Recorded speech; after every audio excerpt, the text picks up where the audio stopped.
autoridade ao capeta de destruir o fruto do meu ventre. A luta da minha vida em apresentar a minha primeira grande obra, que é a minha filha, que é a minha total responsabilidade. Eu preciso me esforçar. E hoje eu tenho uma colheita na minha vida. Hoje eu tenho uma colheita. Hoje, quando eu estou exausta, eu digo, filha, a gente conversa depois. Por favor, pega um caderno e anota tudo. Quando eu acordar, a gente conversa. E hoje ela tem estrutura para fazer isso. Quem está entendendo, diga amém. Mas muitas vezes não existe um esforço. Fala esforço. Não existe esforço. Você não se esforça para se comunicar. É só o que o diabo quer. Ele só quer isso de você. Só não se esforce para você ver o que ele vai fazer com você. Acorda, igreja. Eu vou te mostrar um exemplo. Só mais 2 exemplos para a gente terminar e orar. Eu vou te mostrar um exemplo de comunicação interna. O que é isso? São pensamentos mal elaborados dentro de você, gerados por situações da tua infância. Vou te dar um exemplo que muita gente aqui tem dentro de si esse pensamento. Quer ver?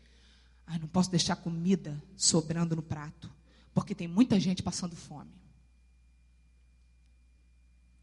Aí a pessoa errou a mão, porque todo mundo tenta botar o quanto vai comer, você concorda? Mas você já ouviu a expressão olho grande? Ou a expressão o olho maior que a barriga? Quem já ouviu? Bom, eu sou o número 1, eu acho que ganho de todo mundo. Quando o negócio está bonito, a gente enche o prato. Pá! Não sei o que é isso que dá na gente. Em vez da gente calcular o tamanho do meu estômago, deixa eu ver se vai caber, né? Quem está entendendo? Só que a gente põe a mais e aí vai alargar as tendas estomacais, entendeu? Essas tendas não é para largar, não. Entendeu? Aí a gente põe a comida. O que vocês estão fazendo palhaçada aí? Falar um pouco mais devagar. Eu estou correndo porque eu não quero demorar. Tendas estomacais. Não pode alargar. Não pode alargar as tendas estomacais. A pastora falou, fala mais devagar, senão embola. Eu estou correndo igual o locutor de futebol. Sabe, para poder correr, para dar bastante informação. Eu não gosto não, mas é que eu tenho que obedecer, entendeu o horário? Mas preste atenção para você entender. Então, tem gente que vai botar comida, eu confesso meu pecado, às vezes eu caio nesse pecadão. Outro dia foi comer eu, Nana e Hanna, no restaurante Natural, que tem aqui perto. Aí o meu olho ficou maior que a barriga, não foi, Nana? Eu botei 3 negocinhos. Botou 5 porções, eu comi uma salada desse tamanho. Né? Aí a Nana olhou para mim e falou, você vai comer isso tudo? Vamos lá. A gente errou a mão, irmãos. Aí o que a gente faz? Entra debaixo dessa frase aqui, ó. Aí não posso deixar sobrar comida, porque tem muita gente passando fome. Aí nisso, sabe o que a gente faz com a gente? Alarga as tendas. Entendeu? Ao invés de você se arrepender na frente do prato, pagar o micão de deixar metade e dizer, Jesus, pequei porque meu olho foi maior que a barriga, realmente não cabe mais. Sabe o que você faz? Eu sei porque eu já fiz isso muito. Você dá um tempinho e vai empurrando. Mais um tempinho e vai empurrando. Vocês estão rindo de quê, gente? Eu não estou entendendo. É porque é verdade, né? E vai empurrando. Vai empurrando. E aí sai do restaurante assim. Eu não sei você, mas eu já fiz isso. A verdade é que este comportamento, por trás dele, tem um pensamento. Olha o que é a falta de comunicação interna. Por trás disso, sabe qual é o pensamento? Preste atenção, é esse aqui, ó. Eu me sinto culpado por comer tão bem e saber que tem tanta gente passando fome por aí. Por isso, mesmo que eu tenha errado na mão, eu vou raspar o prato por causa da culpa que eu estou sentindo. Agora eu quero que você pare para pensar um pouquinho. Para pensar sobre isso que eu estou falando agora. Presta atenção. Presta atenção. Pergunta. Se a comida que sobrar no prato, lá no teu prato, que você botou além, não for para o lixo e for parar na tua barriguinha, o que é que vai mudar na vida de quem não tem comida?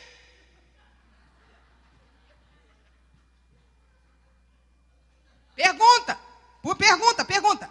Por acaso, gente, pensa, a comida que você raspou, encheu o bucho, comeu até o talo, que você não jogou no lixo, porque é pecado. Presta atenção.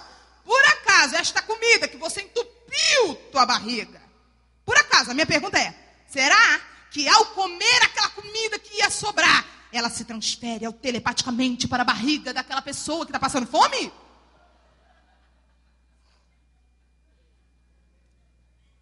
Responde para mim, o que você acha? Será que... Não, eu vou comer porque tem gente passando fome. E aí, telepaticamente, essa comida, psicologicamente, passará para a pessoa. Por que a gente acha que a gente vai comer pela pessoa? Sabe o que vai acontecer com a gente? Nós vamos virar uns crentes gordos. Oi, pastora? Exato. Você engorda pela pessoa, mas a pessoa continua magra. Entendeu? O certo seria o quê, gente? Por que a gente raspa o prato? Gente, presta atenção. O certo é, ao invés de você colocar muita comida, coloque menos. E se possível, sempre que você puder, faça isso aqui, ó. 2 cestas básicas. Amém ou não amém? Amém ou não amém? Irmãos, a gente quer pôr a culpa nas coisas e nos outros por causa da nossa falta de comunicação. Irmãos, o pastor falou uma coisa hoje fantástica aqui. E na hora que ele falou, o Espírito Santo falou comigo. É isso, Sara. Há uma diferença entre maldição e colheita. Uma coisa é você dizer, porque isso é uma maldição que está acontecendo na minha vida. Vamos dar um exemplo. Relacionamentos que estão com problemas sérios. Relacionamentos conjugais, relacionamentos de pais e filhos, relacionamentos entre família e parentes, tão terríveis, relacionamentos ruins. Aí você e eu queremos dizer, porque o inimigo está furioso, porque o inimigo, a gente fica botando a culpa no diabo. Quando, na verdade, os relacionamentos dependem da nossa comunicação. Eu vou te dar um exemplo para os solteiros, prestem muita atenção. As pessoas que casam errado, casam porque não conhecem a outra pessoa. Porque não se comunicaram, porque não descobriram quem a outra pessoa era. Ah, Sara, outro dia me perguntaram no Twitter. O cara mandou para mim assim no Twitter. Eu casei errado. E agora? A única solução é o divórcio? Eu mandei para ele, querido, divórcio não é solução.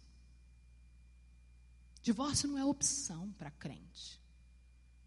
A solução é você ir para Jesus e pedir, Jesus, tudo bem, eu casei sem conhecer a pessoa, agora eu quero que o Senhor me transforme. Muda o meu jeito de ser, muda o jeito dessa pessoa de ser, muda o nosso relacionamento, porque Deus é poderoso para fazer. Muito mais do que tudo que pedimos ou pensamos, segundo o seu poder que opera em nós. Mas se você ainda é solteiro e pode ser inteligente, comunique-se. Conheça a pessoa que você vai ter que amar e aturar. Porque tem dias que você está amando, mas tem dias que você está aturando. Entendeu ou não entendeu? Quem está entendendo, diga amém. Há uma diferença enorme entre você dizer que você foi amaldiçoado e entre você dizer colheita. É a história do pai, mande-me dinheiro. Quando a gente tem uma má comunicação dentro de nós, quando a gente tem problemas que não foram resolvidos, a gente muda a nossa leitura em relação às pessoas, né? Então, houve uma história de um pai. O pai era muito carrancudo. O pai era muito ferido. A mãe não era, mas o pai era. Aí o filho, que morava longe, tinha 5 anos que aquele filho morava longe, mandou uma carta. Quando o pai abriu a carta, a mãe não estava. Aí o pai abriu a carta e leu. Olha que desaforo esse menino. Mora longe, trabalha. Olha o que ele me manda. Pai, mande-me dinheiro. Aí a esposa chegou, o pai estava nervoso. Ela disse, o que houve? Ele disse, pega aqui, lê essa carta aqui, ó. Olha aí, olha que menino desaforado. Olha que menino abusado, está explorando a gente. Aí a mãe, que não tinha a mesma leitura que o pai, porque não tinha o mesmo histórico mal resolvido do pai, abriu a carta e disse, bem, olha aqui. Ele está dizendo, pai, mande-me dinheiro. Tem alguém entendendo isso? A leitura, a tua comunicação. A leitura. A comunicação interna interfere na maneira como você lê as pessoas. Você lê as pessoas como agressores o tempo inteiro, é porque dentro de você ainda tem muita agressão. Sabe, gente que tem mania de perseguição, acha que está todo mundo querendo ferrar ele, querendo ferrar ela. Já viu gente assim? Fulano está de olho em mim, fulano... Às vezes ninguém está de olho em nada, mas a leitura da pessoa varia de acordo com a história da pessoa. Eu e você, nós não podemos ser emperebados, feridos. Nós precisamos ser curados para que flua dentro de nós a boa, perfeita comunicação e para que a gente consiga também se comunicar com as pessoas de fora livremente. Quem está entendendo, diga amém. Nós precisamos conversar com nós mesmos. Não é para você ficar ficando na frente do espelho falando sozinho. Não é isso não, tá?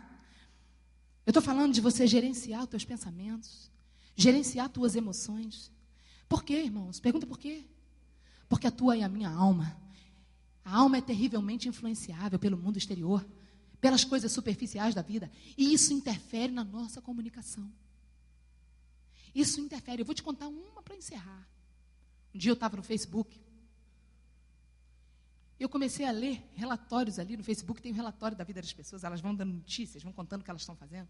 E eu li um relatório de uma pessoa. Uma pessoa que eu não via há muito tempo. Uma pessoa que não é cristã e que não tem uma vida correta. E aquela pessoa colocou assim, como se a vida dela tivesse super no sucesso, no êxito, que essa pessoa estivesse conseguindo tudo que quer. Que ela estivesse tendo vitórias. E na hora que eu li, veio uma voz diabólica e falou no meu ouvido assim, viu? Presta atenção se você entendeu o que é a comunicação interna. Viu? Como que você está perdendo o teu tempo? Aí, fulano que não faz tudo que você faz, que não nega, e que não renega, e que não vai para a cruz, e que não fica recusando o que você recusa, está muito bem, até melhor do que você.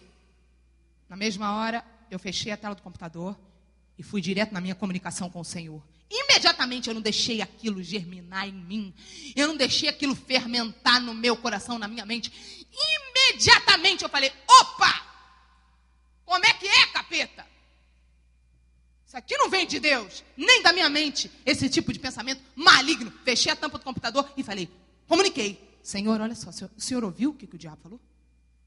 Eu quero, Senhor, Espírito Santo, que tu me digas. Agora me diga da tua parte, o que tu tens para me dizer sobre isso que o diabo está me falando? Aí Deus falou, alto e audível dentro de mim. Não acredite no que as pessoas falam, querida. Porque as pessoas estão falando, vivendo de aparência.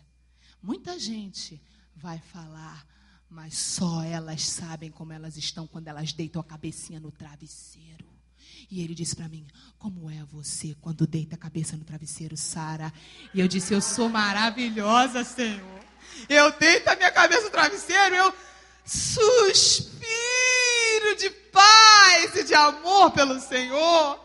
E ele disse para mim, você acha que esta pessoa tem este tesouro? Sara, não acredite nas mentiras das aparências que o sistema diz.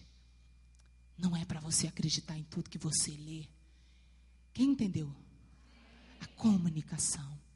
Por isso, para nós terminarmos, o que eu quero te dizer é que a comunicação não é falar. É um conjunto de coisas que te levam a transmitir o que você quer falar. Falar é só uma das formas. A comunicação é um conjunto. E para isso, precisa existir esforço. Precisa haver esforço. Sem esforço, a gente não toma nem banho direito. Se você entrar debaixo do chuveiro e fizer assim, o sovaco vai ficar fedorento. Às vezes tem que lavar 2, 3 vezes. Se você tiver um descendente com os macacos que nem eu. Tô brincando, gente. Um parentesco com os gorilas. Tô brincando. Ai, às vezes, a gente não se toca do esforço. A Bíblia diz que o reino é conquistado por esforço. Irmãos, quanta preguiça nós temos de nos relacionar. Mas não temos preguiça de ir até a padaria para comer um sonho frito. preguiça de ir até a pizzaria, entupir a cara de pizza, não. Mas temos uma preguiça de relacionar, uma preguiça de explicar por que aconteceu e desfazer o mal entendido. Que a gente rejeite a partir de agora a preguiça de se relacionar, a preguiça de se comunicar. E que a gente valorize a comunicação. E que a gente dê importância à comunicação, fechando a boca do diabo. Amém ou não amém? Que a gente feche essa brecha. Que a gente comece, irmãos, a mostrar exatamente o que a gente está sentindo. Uma pessoa chegou no hospital passando mal. Chegou passando mal no hospital. Ela chegou assim, ó. Oi, enfermeira, tudo bom? Porque eu não quero passar para a enfermeira, sabe, que eu estou passando mal. Então eu vou fazer assim, uma forma de, assim, sabe, uma média com a enfermeira. Oi, beleza, enfermeira? Tem um médico aí para me atender? Ninguém chega no hospital passando mal assim. Você chega assim, ó. Eu estou passando mal, tem alguém aí, eu preciso ser atendido. Quem entendeu? Às vezes, você vai procurar ajuda, até mesmo na tua liderança. E em vez de você ir do jeito que você está por dentro, você põe uma máscara. Uma máscara de que está tudo bem. Irmãos, não tem esse problema. Meus pastores sabem disso. Eu sou até demais. Quando eu chego perto deles, eu arranco a máscara que eles até assustam. Porque eu estava ótima no culto. Aí quando eu arranco a máscara, meu pastor vai dizer, eita, sabia que você está desse jeito? Não, né? Deve ser assim que você deve pensar. Porque eu arranco, irmãos, com força, como diz o mineiro. Irmãos, eu tenho que usar máscara com meus inimigos. Eu não tenho que usar máscara com aqueles que eu tenho aliança. A comunicação, irmãos. A comunicação, irmãos. Quem está entendendo isso? Amém ou não amém? Às vezes, você chega na presença de Deus aqui no culto, o fogo está caindo, e tu fica assim, principalmente os solteiros. Aí eu não vou chorar, porque tem um cara bonito aqui, solteiro, e a minha meleca vai sair. Irmãos, eu vou falar uma coisa para vocês. O cara casar comigo, ele não pode ter preconceito com meleca, barba e catarro. Olha, irmãos, vou falar uma coisa para vocês. Ele não pode ter preconceito com careta, porque eu faço muita careta. Ele não pode ter preconceito com o meu jeito. Ixi, ele vai ter que gostar de mim do jeito que eu sou. Porque, irmãos, eu boto tudo para fora. Eu pago mico mesmo. Mas tem gente que chega na presença de Deus, o fogo está caindo e a pessoa está assim, ó, com a máscara.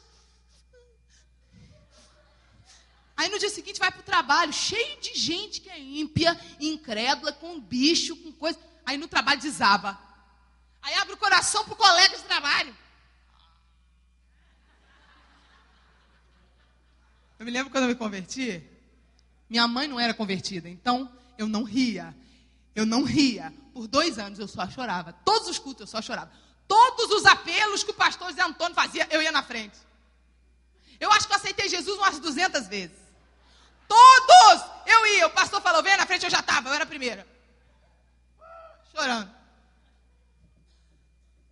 Por quê, irmãos? Eu aprendi muito cedo que eu não posso usar máscaras. Porque as máscaras são inimigas da nossa comunicação. Não use máscaras com as pessoas que você sabe que você tem aliança, que você tem um relacionamento. Sara, eu tenho um filho de 5 anos. Você não vai abrir o coração para o seu filho de 5 anos. Alô? Mas seu filho tem 10, 12 anos? Seu filho já é um adolescente? Começa a compartilhar com sabedoria, sutileza. Não é para você abrir de uma vez as comportas, não. Mas vai devagar e começa sutilmente a compartilhar com seu filho as tuas dores. Às vezes, o sentimento de injustiça dos teus filhos, que acha que você não tem tempo para eles, que acha que você é muito ocupado, que acha que você não ama eles vão mudar, porque quando eles entenderem a comunicação, meu pai e minha mãe estão sofrendo e estão lutando muito para conseguir me dar o melhor, me dar a minha vida, para vencer contra as armadilhas do inimigo. Se você participa, os teus filhos, eles começam a te ver diferente. Eles não te veem como pessoas injustas, eles sabem das lutas que você tem passado. Quem entendeu?